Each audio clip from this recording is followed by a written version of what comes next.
World leaders from roughly 190 countries gathered together in September for the general debate of the United Nations General Assembly.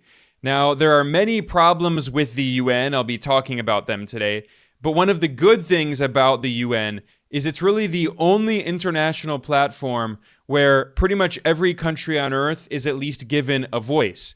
And this year, many world leaders condemned the United States and Israel for carrying out crimes against humanity in Gaza, and many world leaders expressed support for the Palestinian people while condemning Western colonialism and imperialism. Here are a few brief clips.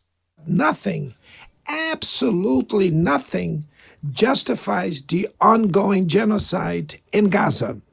And first and foremost, we need to stop the genocide in Gaza.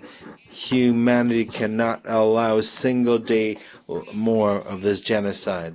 No, what we need is a powerful army of countries that do not accept genocide. That is why I invite nations of the world and their peoples, most importantly, to bring together weapons and armies and to defend Palestine. We condemn the state of Israel, just as we have condemned and do condemn the policies and practices of the other colonial, imperial, neocolonial, and fascist powers. We must reject the threatening proposal of a new doctrine that they call peace through strength, which is equivalent to imposing the arbitrary will of US imperialism on everyone through threat, coercion, and aggression. In fact, when Israel's Prime Minister Benjamin Netanyahu spoke at the UN General Assembly, there was a mass protest inside the hall in the UN headquarters in New York City, and the diplomatic representatives of dozens of countries walked out in protest while chanting and shouting "boo." Now, this is extremely rare at the UN. This shows how isolated Israel is on the international stage. The vast majority of countries around the world oppose the colonial Israeli regime and the genocide it's carrying out in Gaza with the full support of the United States. And in fact, the International Criminal Court, the ICC, has issued an outstanding arrest warrant for Netanyahu, formally charging him with committing crimes against humanity in Gaza. But the US government has invited Netanyahu repeatedly to come to the US, and in fact, the Donald Trump administration imposed sanctions on the International Criminal Court, attacking the ICC for daring to take action against a genocidal US ally. So it's so clear today that the US and Israel are rogue states that are waging a full frontal assault on international law, trying to destroy multilateral institutions, and they're completely isolated on the international stage. And we symbolically saw that in the massive walkout at the UN when Netanyahu spoke. Those diplomats who were walking out in protest represent the voices of the global majority. Now, unfortunately, those voices are often ignored because the UN is dominated by the United States and its Western allies, and power is concentrated in the Security Council, where the United States has abused its veto to prevent the world from taking any actions it doesn't like. So, for instance, the US vetoed a resolution in the Security Council that called for Palestine to be admitted as a full member of the United Nations. That was in 2024, back when Joe Biden was president. This is completely bipartisan. And then a few weeks later, there was a vote in the UN General Assembly, and 3/4 of UN member states voted to admit Palestine as a full member. There are 193 UN member states. 143 voted in support. Only 9 out of 193 countries voted against admitting Palestine. That is less than 5%. But of course, it was the United States and its loyal allies and vassals that oppose giving equal rights to Palestinians. So again, this is a good symbol of the problems with the UN, which I'll be talking about today, especially in regard to Palestine. But what's unique about the general debate of the UN General Assembly, which is held every year, is you can hear the perspective of pretty much all countries on Earth.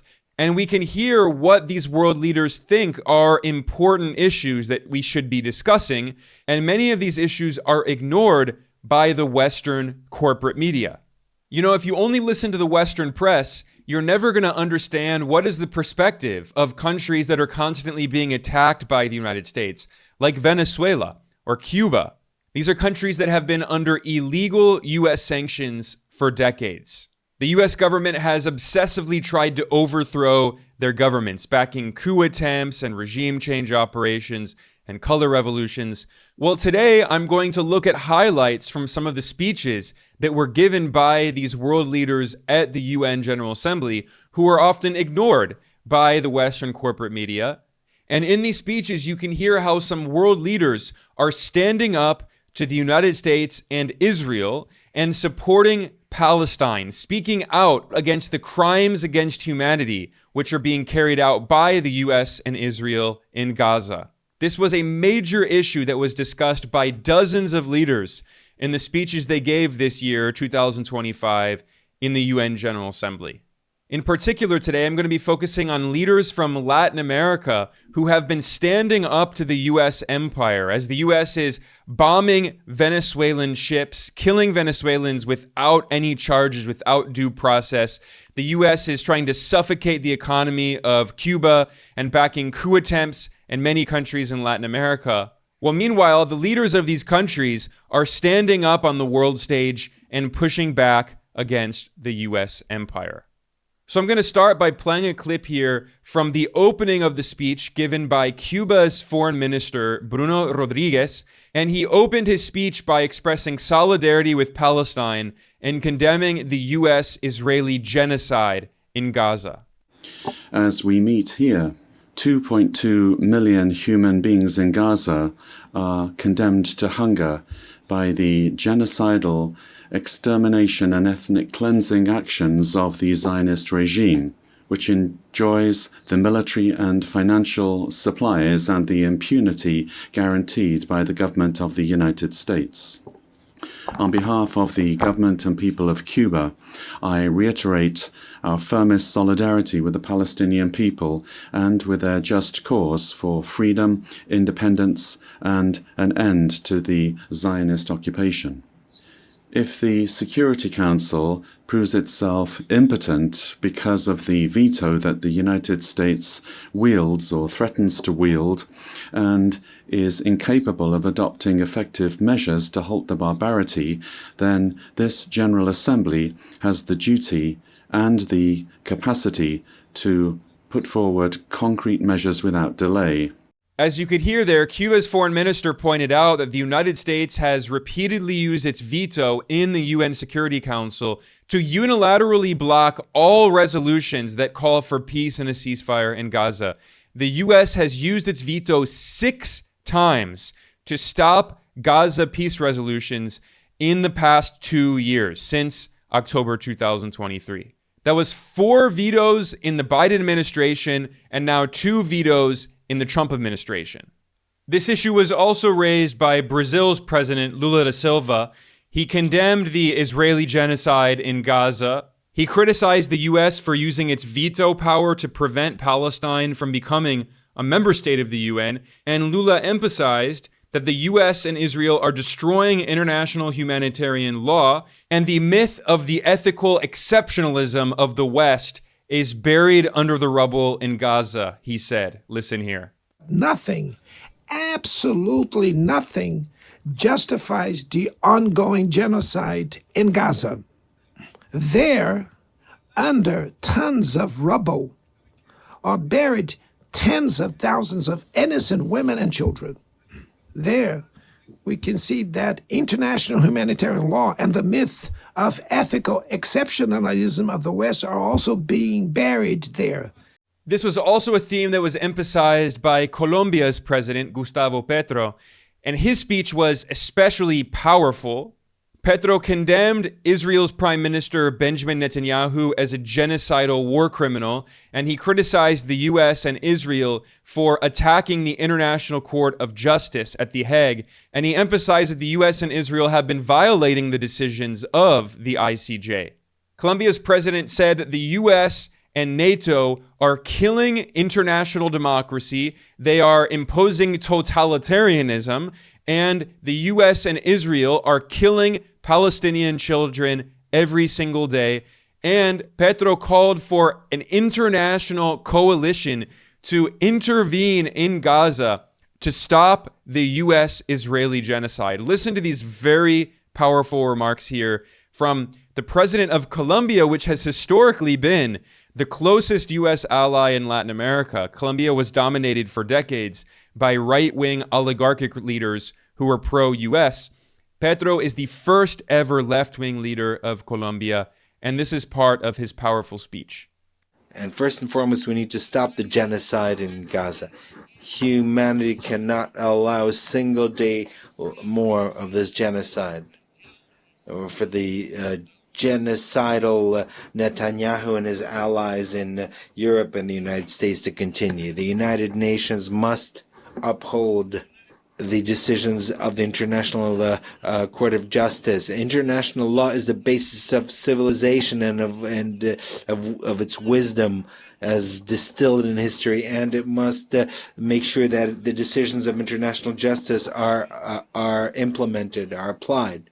Diplomacy has been tried in Gaza. It could not resolve the situation.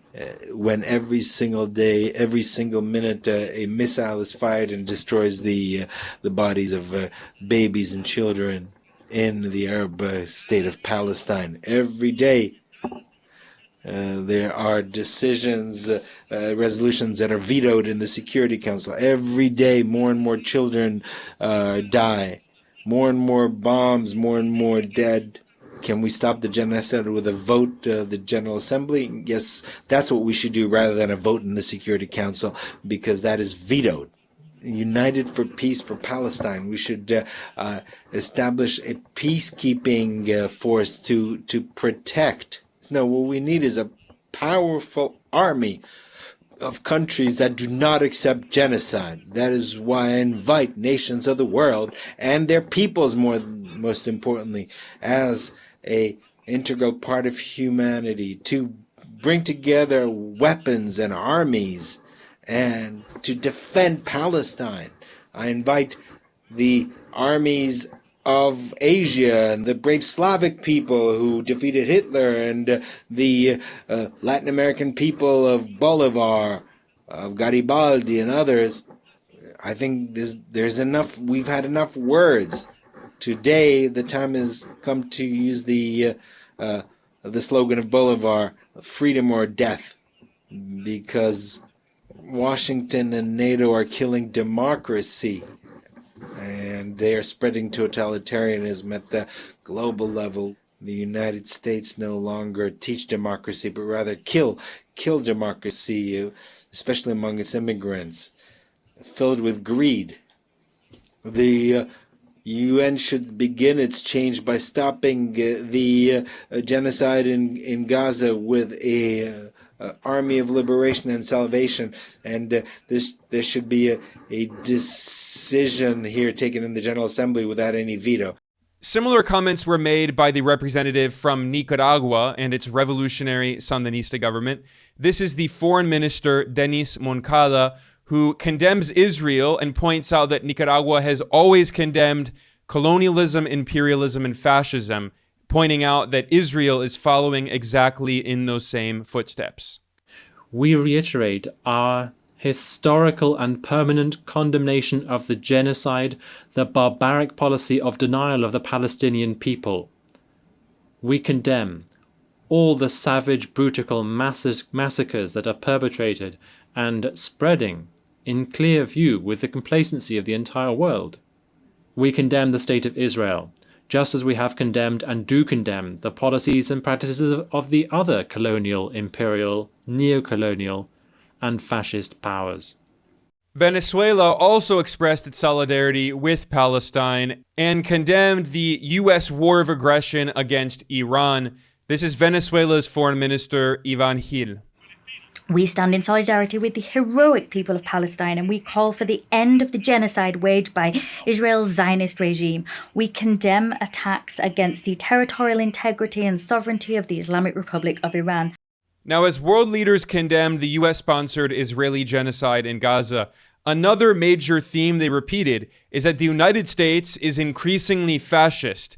And in fact, Colombia's president, Gustavo Petro, openly compared the US government to Nazi Germany and referred to Trump as the new Hitler. Listen here. The old societies of Europe are collapsing, and the United States is applauding its new Hitler.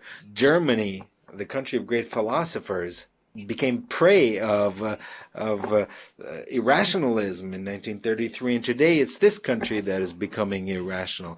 Migration is simply an excuse so that a rich society, rich, white, and racist, believes itself to be the superior race and is not realizing that its leaders are leading it to the abyss, to its own distinction, together with the rest of humanity.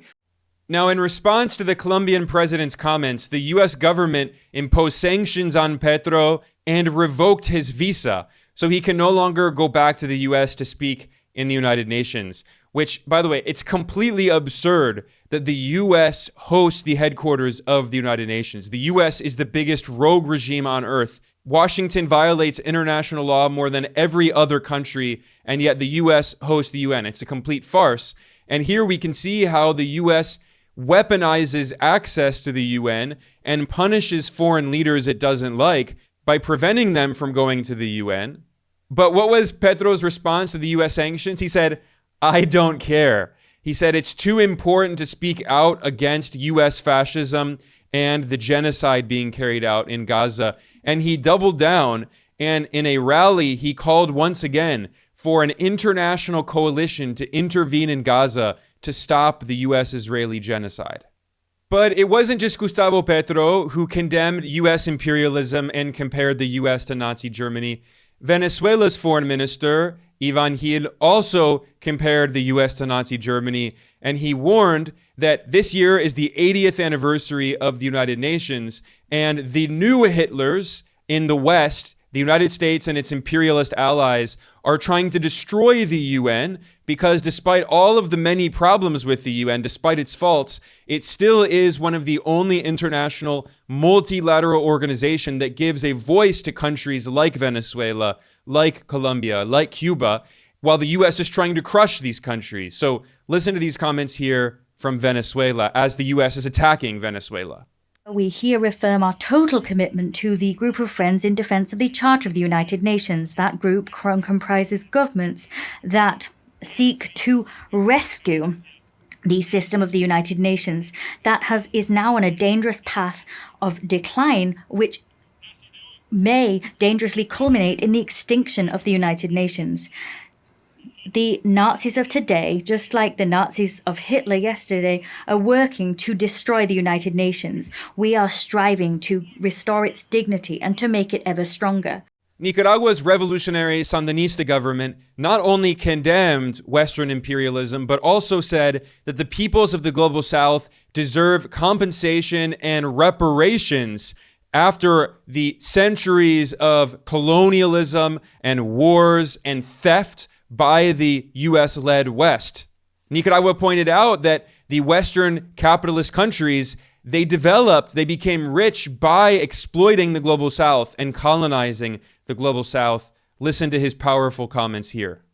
Compensation and reparations to those who have endured and suffered the misfortunes and evils brought about by selfishness and the greed of colonialism, imperialism, racism, and all of the abominable, disgraceful forms of oppression, discrimination, slavery, and denial of our condition and quality as human beings.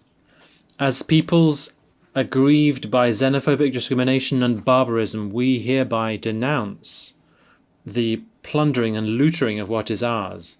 We denounce the brutality and complete lack of compassion with which we have been and are still treated by countries whose wealth is built on looting our wealth. Cuba's foreign minister, Bruno Rodriguez, made similar comments about how the US empire is continuing to threaten countries around the world to try to maintain its unipolar order of US global domination. However, unipolarity is in decline. The world is more multipolar. And this explains why the Trump administration is preaching this new imperialist doctrine of peace through strength. Listen here.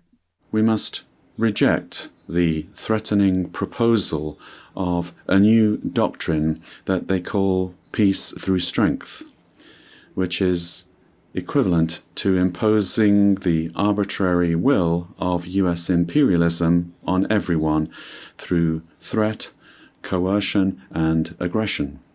This is a doctrine conceived to satisfy the ambitions of a unipolar power already in decline, which, by the way, serves the interests of big transnational corporations at the cost of sovereign nations and their peoples. Another major theme brought up by many countries in the global south was how debt is being used by the United States, and particularly by Wall Street, as a new form of colonialism. Many poor countries in Latin America and Africa are trapped in debt that is ultimately unpayable, and it is owed to rich investors and vulture funds on Wall Street and also in the city of London. And Cuba's foreign minister condemned this as a new form of colonialism. The external debt of developing countries, already paid several times over, continues to grow, accumulating astronomical interest as a new form of colonization.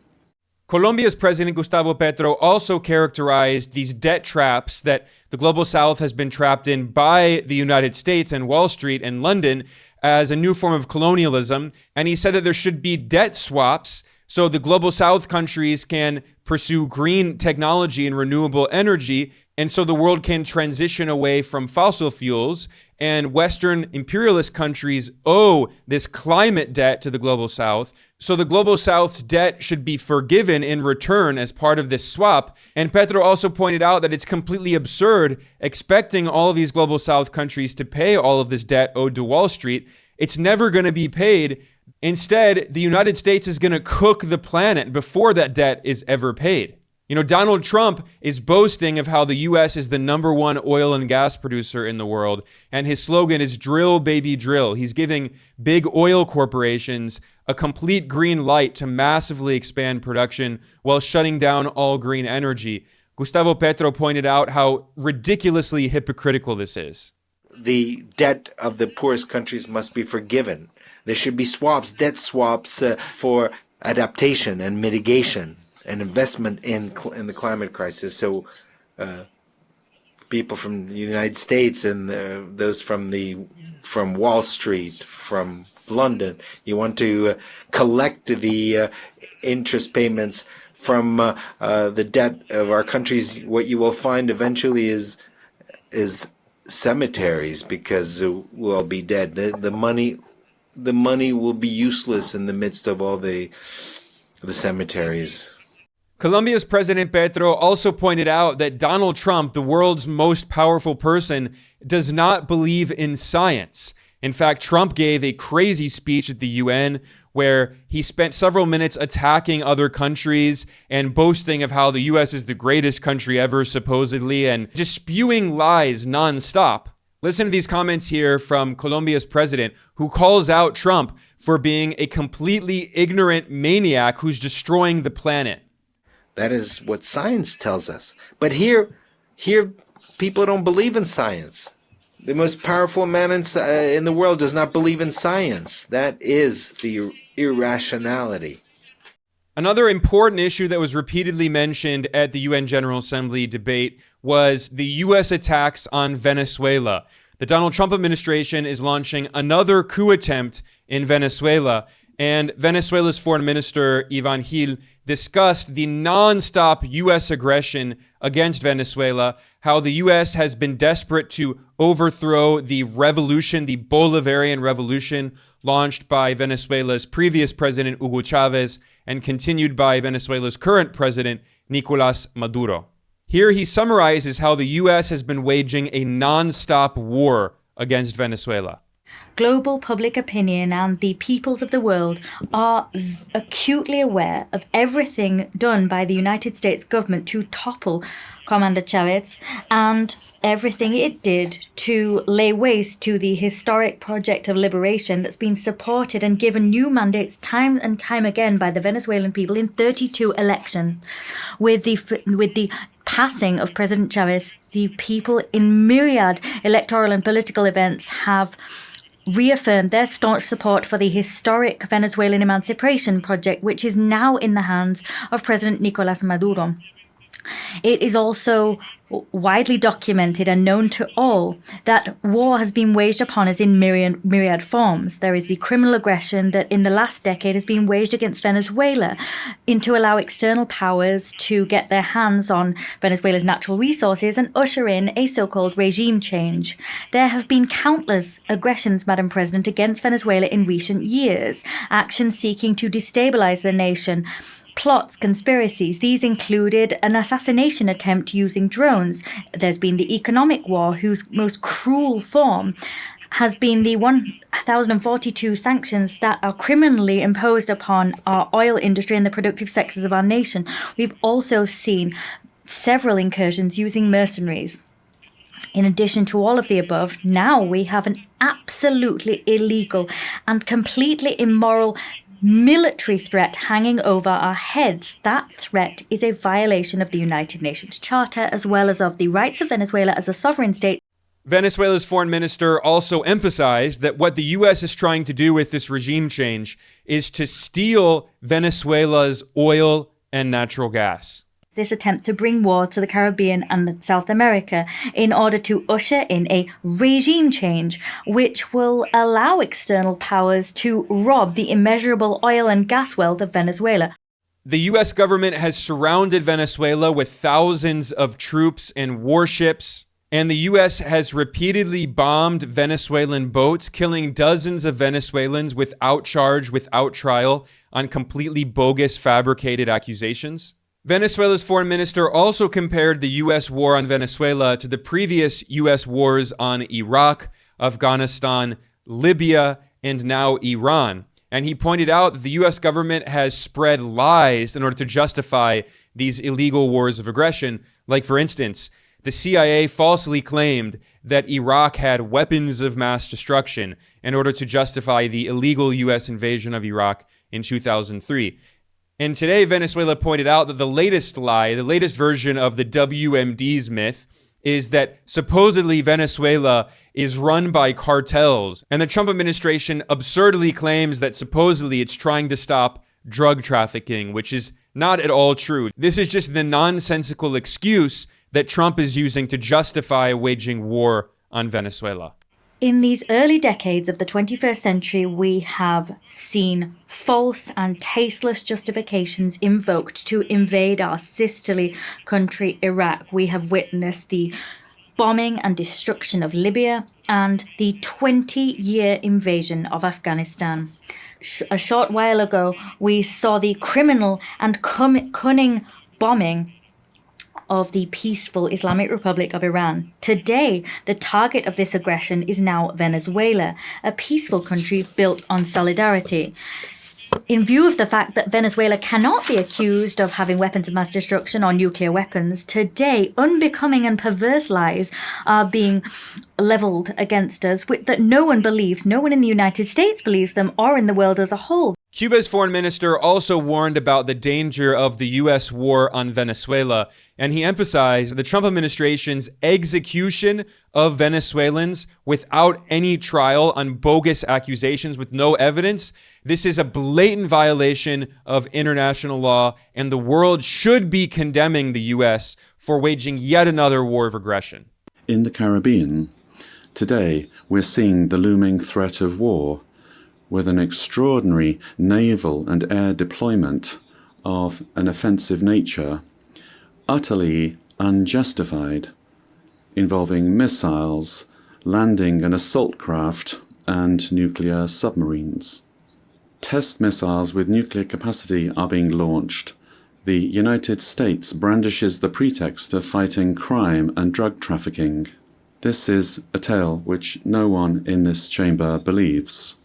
The attack and destruction of unidentified boats, the assassination or extrajudicial execution of civilians, the interception of fishing vessels, and aggressive actions by the United States generate a dangerous situation that violates international law, threatens peace and regional security. Cuba's foreign minister also emphasized that what the U.S. government is trying to do is impose the 200-year-old colonial so-called Monroe Doctrine. The Trump administration is trying to impose U.S. hegemony in the entire Western Hemisphere and essentially trying to colonize Latin America.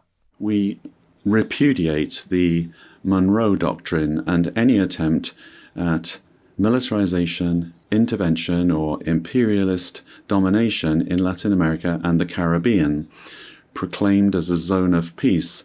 Nicaragua also condemned the U.S. empire for carrying out savage and atrocious policies of neocolonialism in Latin America. Together with all peoples of the world, we condemn categorically the hateful, execrable policies of criminal economic blockade, aggression through coercive, arbitrary, unilateral measures, as well as the terrible migration policies which ignore human rights, which violate human rights, and are a reflection and a mirror of the selfishness and contempt of those who believe that they own the world. Here we categorically condemn once again all of the savage, atrocious, incomprehensible outrages at this stage of life that the imperialist powers deploy through their economic, cultural, and trade policies, seeking to continue dominating us and grossly trying to intimidate us with their foolish armaments and ostentatious military designs directed against peace in Asia, Africa, and our Latin American Caribbean. Now, I mentioned earlier that I was going to talk more about the problems with the United Nations. I briefly addressed how the U.S. has been abusing its veto power in the UN Security Council to kill any resolutions it doesn't like, which is how the U.S. has been able to continue sponsoring Israel's genocide in Gaza and shielding Israel from any repercussions internationally. This was a huge issue that was mentioned nonstop this year at the UN General Assembly. And many countries called for ending the veto in the Security Council. They also called for expanding the Security Council, adding more countries from the global south, so it's not completely dominated by the West. Like now you have the US, the UK, and France are permanent members, but you don't have massive countries in the global south with billions of people together like India and Brazil and Pakistan and Bangladesh and Nigeria. These are huge countries that do not have permanent seats in the Security Council. So clearly, the Security Council is a kind of colonial institution that needs to be fundamentally transformed. Colombia's president, Gustavo Petro, pointed out that essentially today at the United Nations, countries don't really have a voice. They're allowed to speak, although they're ignored by the Western media. But when it comes to voting, their power is denied to them because the United States abuses its veto power. Today, the United Nations is experiencing a crisis, and there's a need to transform it. Today, we have nation states gathered here who no longer have power, and that no matter how much they vote, they are ignored. This was also an issue that was raised by the foreign minister of Honduras, Javier Bu. He emphasized that there are multiple wars being waged in the world today, and the United States is fueling pretty much all of these wars, and yet the UN cannot stop these wars because the U.S. has veto power. So Honduras' representative emphasized that there needs to be a fundamental transformation of the UN. The world is not peaceful. The genocide in Gaza, the devastation in Ukraine, persistent violent crises, particularly in the Middle East, Africa, and Haiti, the dangerous weapons business of global capitalism, all show the failure of the multilateral system to fulfill its essential mandate to achieve peace, to prevent barbarism, to stop the progression of the nuclear race, which major powers are engaged in and which could be the apocalypse of humanity.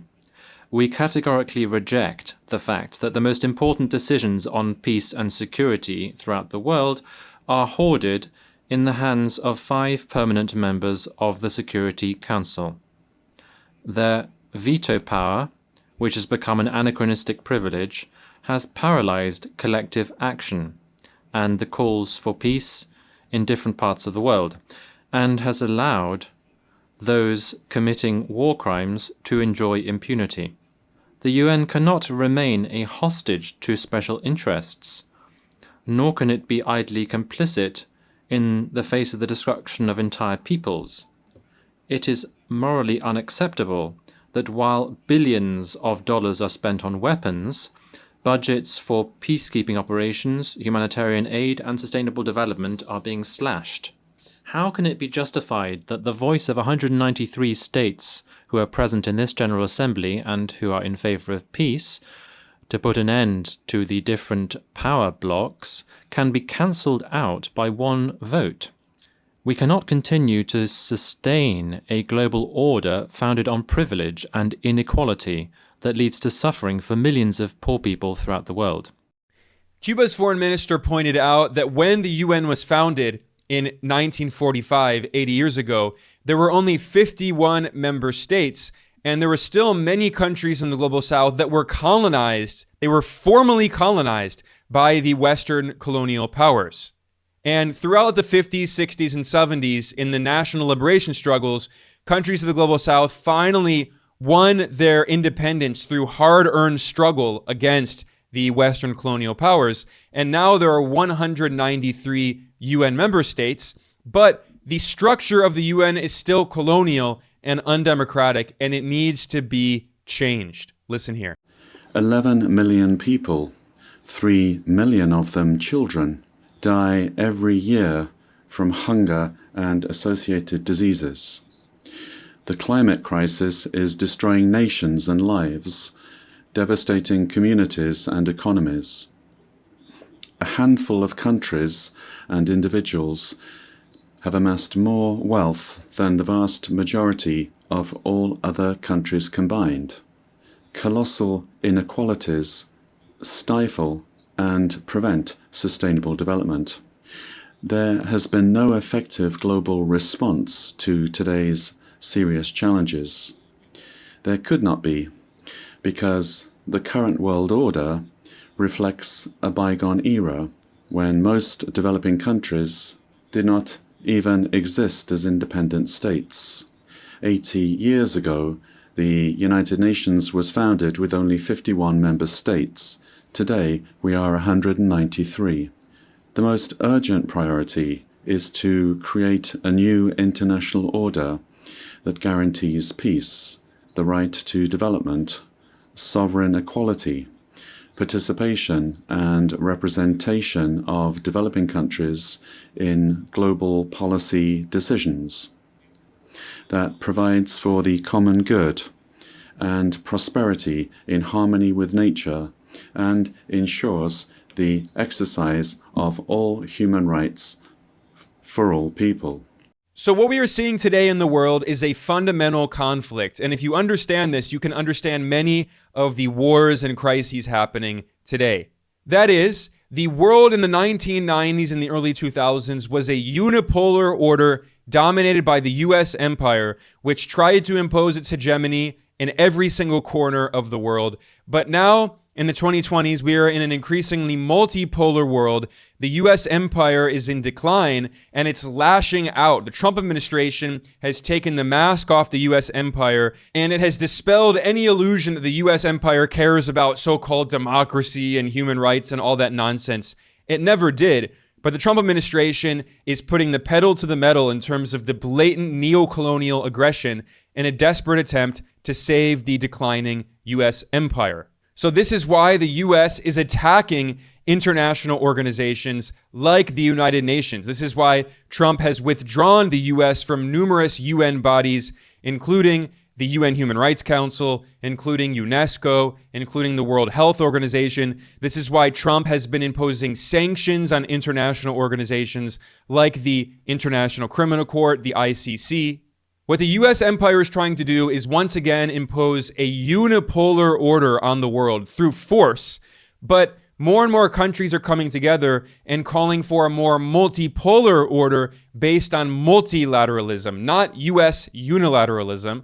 And despite all of the many flaws with the United Nations, it is one of the few organizations that is supposed to be multilateral, that could be a platform to help build a more multipolar democratic world that is not a dictatorship dominated by the US empire. So in their speeches, many of these leaders from Latin America emphasized that we need to build a more multipolar world in which all countries of the global south are allowed to pursue their own independent path of development, a world without imperialism, without colonialism, not a unipolar, unilateral world, but rather a multilateral, multipolar world. This is how Cuba's foreign minister briefly summarized it. Let us aspire to a new civilized coexistence in which solidarity, international cooperation, and the peaceful settlement of disputes prevail as alternatives to war, the use of force, aggression, and occupation, opposed to unipolar domination and hegemonism. An order without blockades or universal coercive measures, based on multilateralism. And here is the vision of the world that Venezuela is trying to support. The revolutionary government of President Nicolas Maduro fully reaffirms its commitment to building this world which respects international law, a world free of hegemonic empires or warmongering empires, a world in which the people of the global south are able to enjoy their right to peace and future. We will usher in a world where colonialism, slavery, and exploitation are vanquished once and for all, a world in which peace can grow stronger. So that was a summary of some of the very important points that were made by the leaders of leftist governments in Latin America who are bravely speaking out against U.S. imperialism and the U.S.-Israeli genocide in Gaza, calling for a more multipolar world in opposition to U.S. unipolarity. You're never going to hear the perspective of these representatives in the Western corporate media. That's why I thought it would be important today to try to edit together all of their main points so you can listen to the voice of these countries that are constantly being attacked and oppressed and silenced by the U.S. empire. On that note, I'm going to conclude. I am Ben Norton. I am the editor-in-chief of Geopolitical Economy Report. I want to thank everyone for joining me today. Please like and subscribe. I will see you all next time.